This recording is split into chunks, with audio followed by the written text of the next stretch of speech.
This is a complete timeline of my entire jiu-jitsu journey from 14 years old to now 24 years old. It's been a decade and I'm excited to finally share it with y'all. That being said, the story is pretty crazy, so just know that everything that I'm saying is 100% factual. I don't think I could make up this stuff if I tried, but enjoy. So, where does it all begin? I am 14 years old, taking a bus from Pennsylvania to New York City, March Trailsway bus, and I had some boxing gloves in a duffel bag because I was going to go take a Krav Maga self-defense class. And on that bus, I met a guy named Patrick Gallagher, and he was actually a ninjutsu coach. And he's like, "Hey, do you do boxing?" I'm like, "No, but I'm about to start taking some classes, and I'm really excited to try it." He's like, "Oh, well, why don't you come and train with me?" I'm like, "Oh, well, what do you do?" He's like, "I do ninjutsu." I'm like, "Okay, that sounds sick. I would love to learn martial art. I've always been infatuated with it, but I never really played sports, and I was pretty fat growing up, and all I really did was play video games." Contrary to what people believe, I wasn't like a lifelong athlete. I grew up poor in New York City in a bad neighborhood with, immigrant parents, and, we didn't really have stuff like that growing up. So it's not like I was able to play any sports or wrestle or do anything growing up. All I really had was a PlayStation and school to do. So anyway, give it a shot. And that same night in New York City, it was at Training Zone NYC, first place I ever trained at, they ended up doing a jiu-jitsu class. And it was cool. And at that school, they also had jiu-jitsu. And tried that out for a couple of months. It was great. And I got lazy and I stopped. And that could have very well been the end of my jiu-jitsu journey. A couple of months later, I ended up going on a school field trip. And a girl on the school field trip, she's like, "Oh, do you do any martial arts?" I'm like, "No, I used to. What about you?" She's like, "Oh, I'm a black belt in karate." I'm like, "Oh, karate's sick." Invites me to go train, and I do karate for like 4 or 5 months, and it was great. And one day at the karate school, they had a little bit of grappling, and I did it, and I'm like, "This is fucking great." I'm like, fuck, I missed this shit. Like, grappling was wonderful. And I asked my sensei at the time, Sensei Juan, can't remember his last name, but I don't want to mess it up on video in case he sees it, but I remember you and I love you. At that, I asked him, like, "Yo, can we do some more grappling?" He's like, "I'm not a grappling coach. I'm a karate coach. This isn't my specialty." I'm like, "Okay, I understand." So I go on Yelp and I look up more MMA near me. And the first one that popped up was Class 1 Mixed Martial Arts in Brooklyn. And I remember I went in there, took a class, and I remember this like it was yesterday.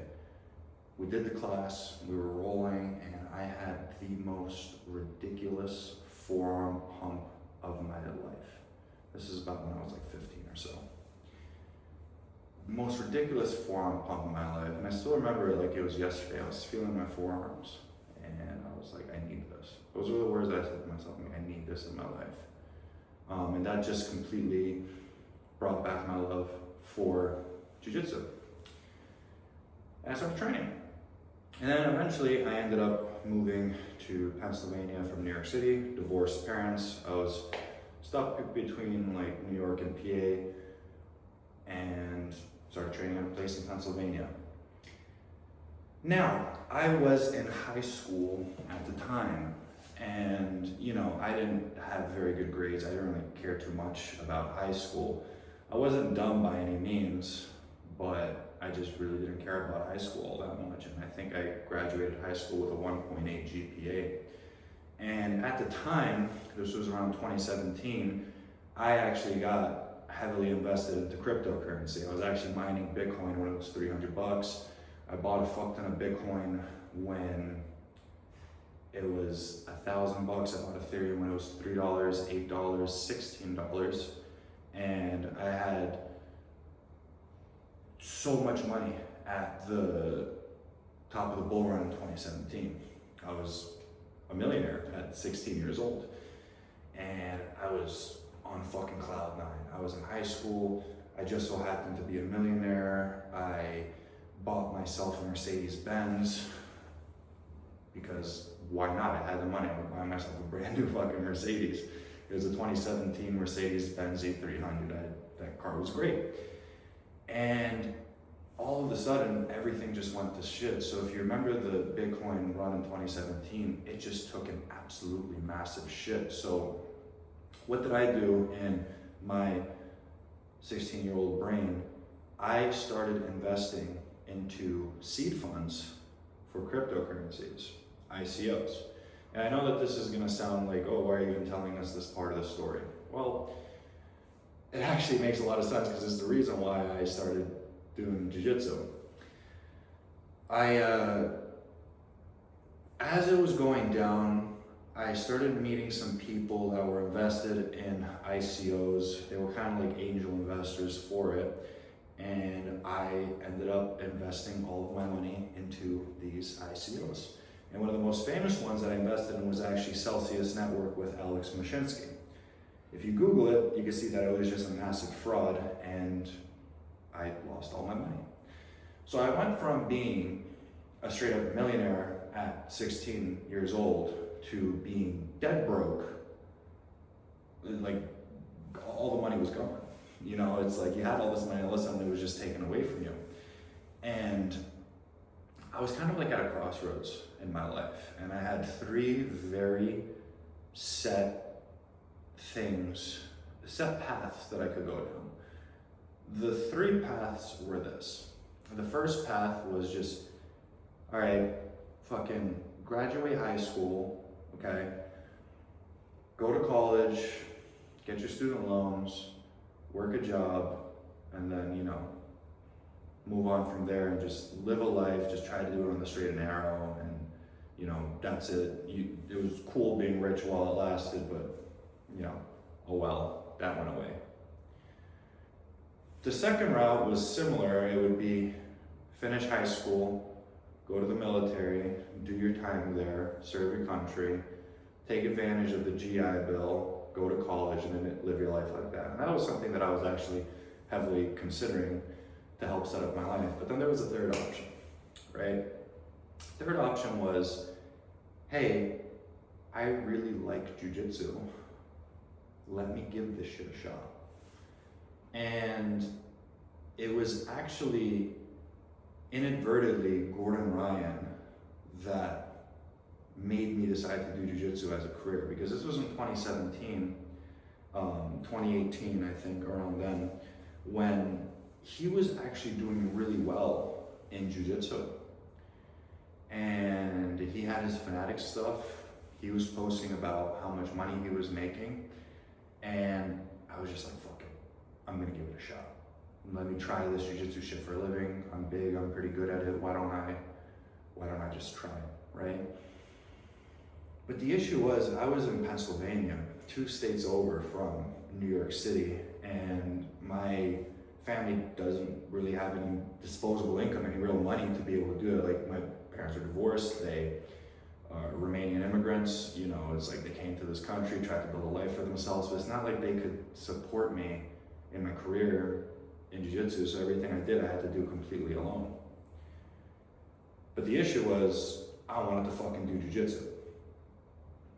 But I had no real means of doing it. You know, it's like I lived fucking far away. I was in Pennsylvania, I was in New York City, so I'm like, what the fuck do I do?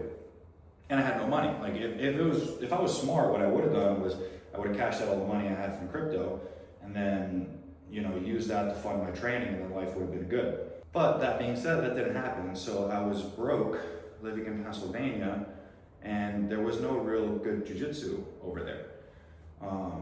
And I was training at a small academy in East Stroudsburg, Pennsylvania, with an absolutely piece of shit instructor, which I profusely hate. And I really hope that he sees me winning and doing well in this career, and he just hates himself for it. But that's a story for a different day. So in my head, I'm like, okay, what the fuck do I do with my life? Because I want to go train jiu-jitsu, but I have no means of doing it. And I was also in high school at the time. So using my whatever brain capacity I have, I actually started up an online e-commerce e-commerce business called Kimono Grip, which I still actually have today, and I'm selling quite a few units of it because I wasn't willing to take no for an answer just because I wasn't able to pay for my training. I was gonna find a way to be able to pay for my training. But then again, it's like I'm in Pennsylvania, Danaher's in New York. I wanna try out Jiu-Jitsu. But I can't do it with a bad team because I needed to be with the best team in order to get good. So I started up an online e-commerce business and I was making $2,500 a month, which for a 16, 17-year-old kid, that was fantastic, and I was able to fund my training. In Pennsylvania, there's a bus route, like Greyhound, called Mart's Trailways. The same bus, which I actually met that ninjutsu instructor on. And they had a commuter pass for like $450 a month, something like that, which brought you from Pennsylvania to New York City, from the stop in East Stroudsburg, Pennsylvania to Port Authority. Well, I couldn't do that while I was in high school because I obviously had to do school. Okay, my high school had a cyber academy, East Stroudsburg area cyber academy. So I switched over to online school and I started commuting from Pennsylvania to New York City every single day to train with John Danaher. And that was fucking terrible. There's no other way of saying it. Like taking a bus, like having 8 hours of commute every single day at 17 years old just to be able to go train was fucking terrible, right? I would wake up at 3 in the morning, leave my place at 3:15, get there at 3:45, drive to the bus stop to take the 4:15 a.m. bus to get to New York City around 7:15 a.m. to take Danaher's 7:45 a.m. class and then his 12:30 p.m. class, to go take the 3:30 p.m. class, to get home around 6 or 7 p.m. And I did that for like a fucking year. And it was terrible. That's why whenever I hear people talking about, oh, my commute's 30 minutes, oh, my commute's an hour, the shit that I would have fucking done to only commute 30 minutes, only commute an hour to Jiu-Jitsu would have been unbelievable. And I was going 4 hours each way just to be able to train because I really wanted to do Jiu-Jitsu as a career. So, you know, I go to New York City and I'm just fucking in shock. I'm at Renzo Gracie Academy, New York City, and I don't know anybody there. I don't have any connections there. Everybody kind of had an in there through their old instructor or something like that. I didn't have any connections whatsoever, no support. So I just walk in, mind my own business. And I still remember the first time I ever saw John in person. I was sitting on the side of the mat, just kind of like, what the fuck am I doing here? This is fucking horrendous. And I just kind of see him trot across the mat from one side of the academy to the other. And I remember saying this to myself. I'm like, he's going to teach me Jiu-Jitsu. Kind of like that scene in The Matrix where Neo was like, I'm gonna learn Jiu-Jitsu. Like that was me right there. I'm like, this man's gonna teach me Jiu-Jitsu. And, you know, I don't really talk to him too much because he's pretty fucking intimidating. And then a couple of days go by, and at that time in my life, some not so good things were happening. Like my grandmother, which raised me, just died, and you know, that sucked. And then, you know, I was making this big transition in my life, trying to pursue this shit as a career, and I just went from having something that I could buy some property or some investments in, and all that goes to zero, and I start back at square zero. And you know, it just wasn't the best time in my life. It was definitely a low point. And when John was doing that little handshake he does after class where everybody lines up and shakes his hand, he shakes everybody's hand, and then he grabs my hand and he just yanks me and he's like, take a seat. And I'm like, oh fuck, what did I do? What did I do? Am I in trouble? Am I getting yelled at? And he does his own thing. And then everybody walks off and he just stops, looks forward, and looks at me.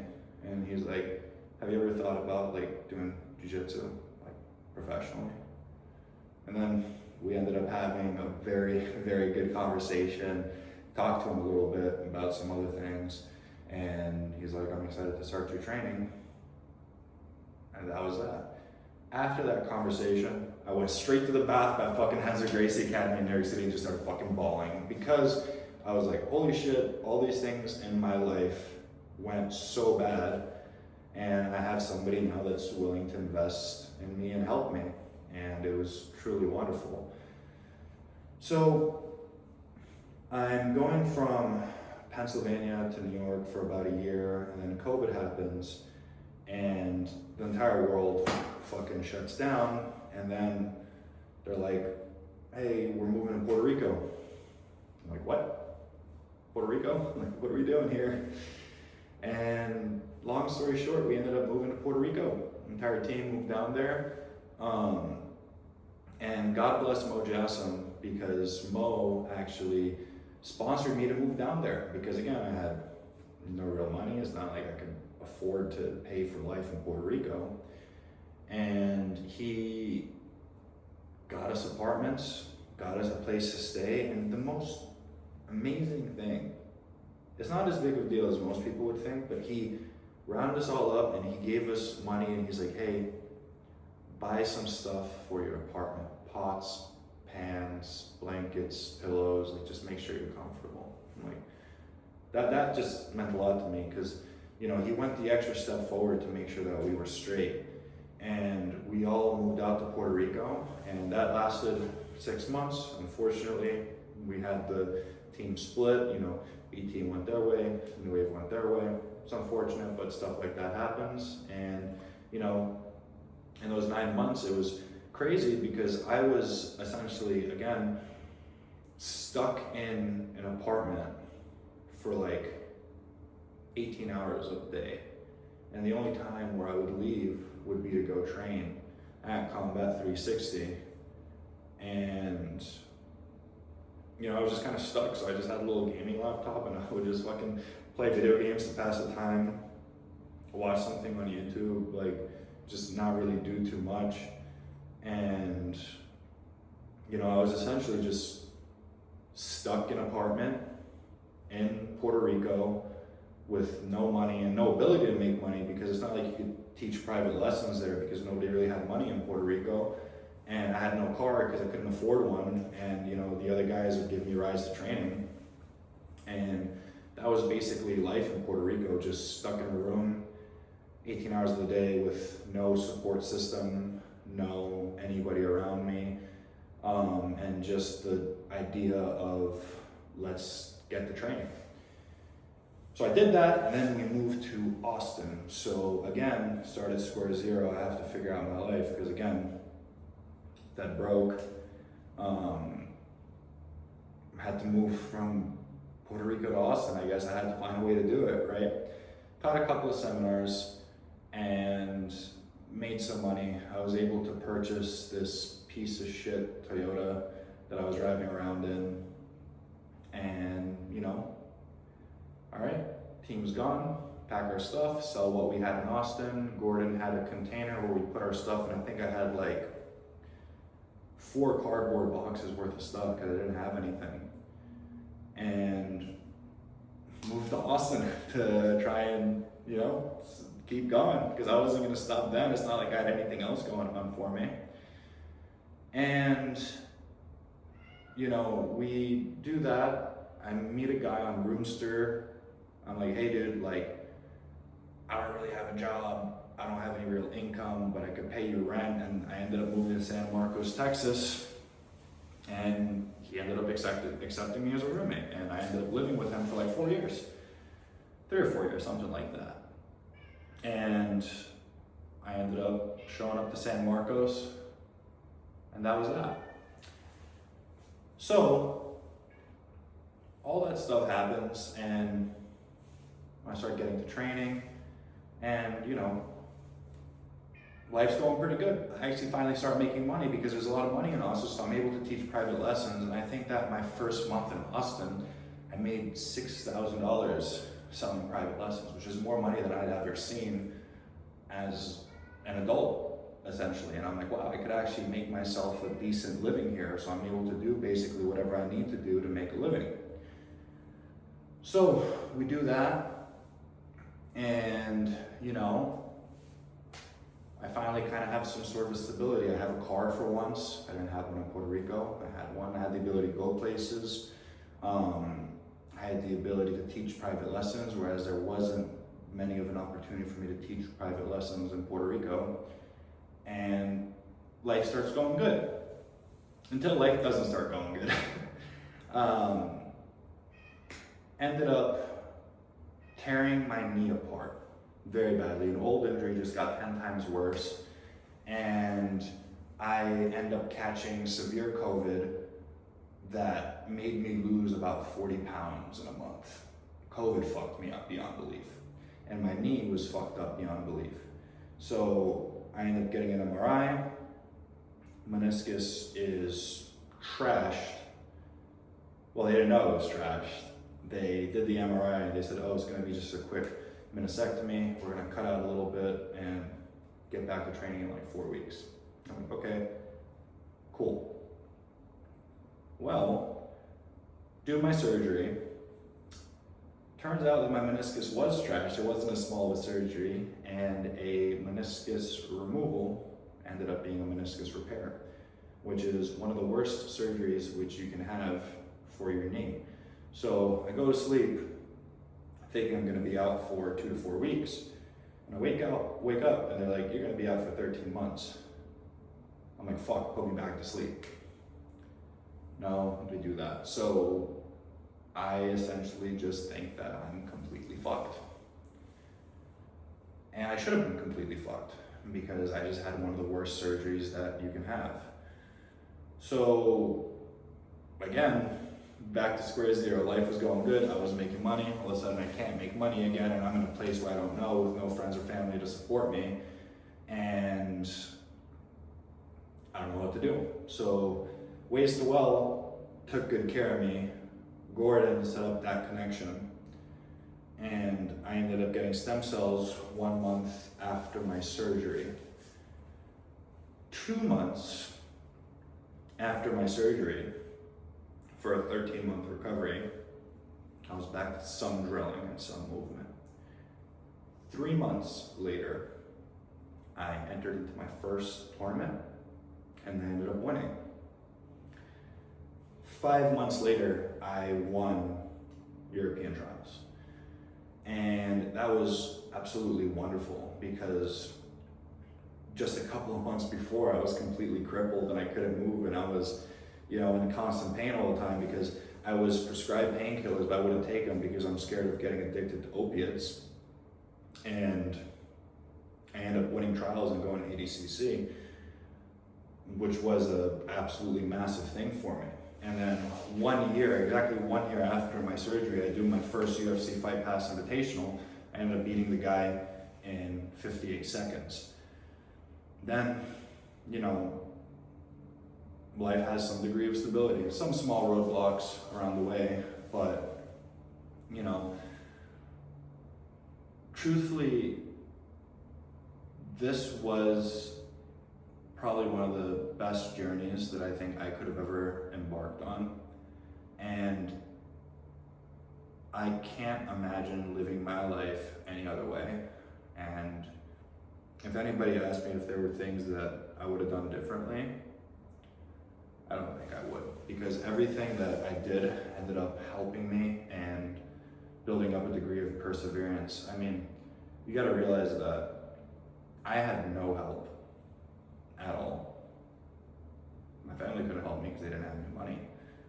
And I figured out a way to do it all on my own. So I was just so determined to make it work that I found a way to make it work. And that's why when I see people that have their parents supporting them and the abilities and the means to do it, and they don't take advantage of it, it just upsets me. you know, because I didn't have that, and I wish that I had that. But if I had that, I don't think that it would have given me the perseverance and grit to get through it. And now, you know, life is good. I mean, I'm going to my third ADCC. Last time around, I got third place. I genuinely believe I'm going to take first place this year. And, you know, all of the crazy stuff that I've dealt with just makes for an even better story. Funny enough, going back to my old, like, abusive instructor, I traded one abusive instructor for another abusive instructor when I ended up getting into a fight with my instructor in Pennsylvania. This is going to sound ridiculous, but the first person that I ever trained Jiu-Jitsu under, back before I took that break when I was a kid, was actually teaching at a gym in Long Island. And I'm not going to say any names because I just don't want to have to deal with these people. If you know, you know. But I got into a fight with my old instructor in Pennsylvania for him being a complete fucking bell end. And I didn't have any place to train, so I ended up moving to a small gym in Long Island, living in the locker room and dealing with this absolutely batshit berserk gym owner that came in one night completely coked out of his mind and threatened to shoot us. Complete piece of garbage. And if you're in the Jiu-Jitsu community or the MMA community, you know exactly who I'm talking about. And you know that I'm not lying about this, but that's what I was dealing with when I was like 16. And that was just like a small, like 4-month break before I decided to go from Pennsylvania to New York to train with Danaher. I ended up moving into the locker room of a gym in Long Island, sleeping on an air mattress in a sweaty locker room. That was out of my fucking mind. How the fuck my dad let me do that shit is beyond me, but I definitely fucking did it. And I wouldn't trade those experiences for the world. Living in a shitty gym in Long Island where people would use the locker room to change and I would just sleep there at night, and eating microwave meals and doing whore showers in the sink was great when I was 16 and in online school. But I think I'm kind of past that point. I paid my rent and dealing with crazy shit, but that is my jiu-jitsu journey so far and some of the stuff that I've dealt with so far. And if there was one thing that I took from this entire experience, is it doesn't matter how slow you're going as long as you don't stop. Because there were so many times in this story where I could have just said, I'm done with this. I mean, something I didn't even talk about so far in this story was how I nearly died twice this year. At the most recent ADCC, I fought with rhabdo. I had rhabdomyolysis, where too much muscle was in my blood and my kidneys couldn't deal with it because I worked out too hard once and I was pissing out black. And if you look up rhabdo, you can see that you could die from it. Well, I was like, fuck it, let it kill me. I don't really care too much at this point. And I just fought at ADCC and I still somehow managed to make out with fucking third place. And then 1 year after that, exactly 1 year after that, I came down with Lyme disease, which also nearly killed me while I was in preparation for CJI. And I had to pull out of CJI because I was fucking dying. Like, I would have been a huge detriment to the people that I was competing with. And I mean, if you know anything about heart rate variance and how much that affects your general health, people walk around 70 to 100 HRV if you're well rested and stuff. Could very well be wrong about that. On everybody's HRV is subjective. But my HRV was 4. And, you know, that's not good. That's terrible. If you look up a 4 HRV, you'll see, wow, this can kill you.